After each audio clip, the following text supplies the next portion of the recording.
So, on the topic of overcoming, you've dealt with controversy back in Yeah. 2022. How Yep. did that experience impact your understanding of grace, especially in relation to ministry? And how did that experience impact the way you lead the church today? Yeah, that's a great question. The thing about 2021 in particular was that the kind of culture we had tried to build here, in that there is accountability, there is a higher standard for a guy like me in public ministry, that the fabric held when I stumbled. And I was met with both grace and accountability.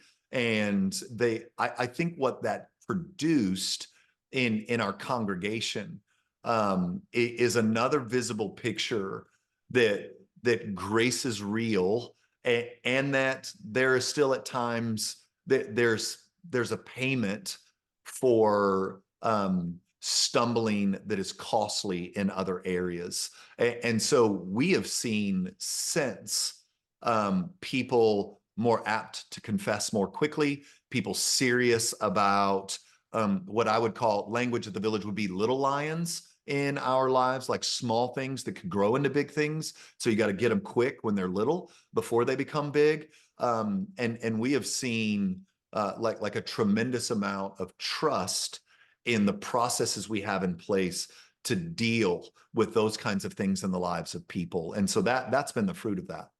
Yeah. As a pastor, you've been through the ups and downs of the ministry. It's not easy to be a pastor. We see just so much. I mean, we talk about mental illness and loneliness and depression. What word of encouragement do you have for pastors who may be struggling with these things today? Because it really is, from what I've seen, a pretty lonely position at times. Yeah, and I think I'm an outlier on this, but I've never bought into that. There's an idea out there that like a pastor can't be close friends with the guys that he does ministry with. And I know the dangers of that. I've been involved at the highest level with church planning stuff. The number of stories of men being betrayed and like sabotaged by other people in the church or other staff members in the church is a very real thing.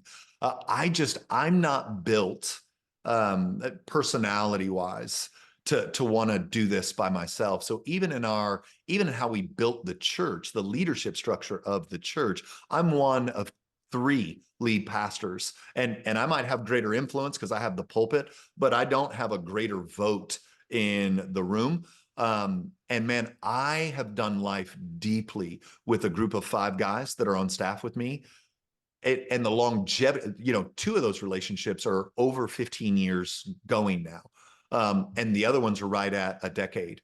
And so I have chosen to not give into I'm going to carry this thing by myself.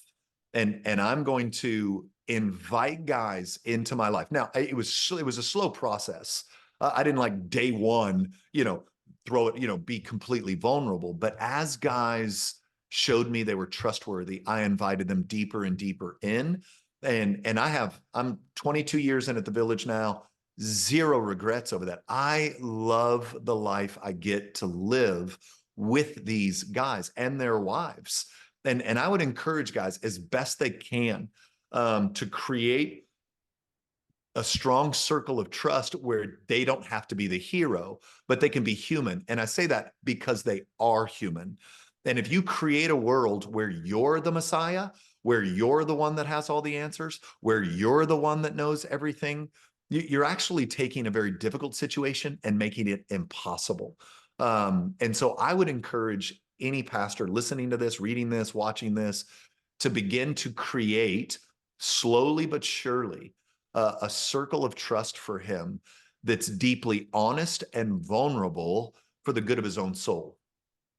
I think that's good advice for anybody in any walk of Oh, life. absolutely. And all the more so in what's becoming an increasingly unwinnable position in society. Mhm.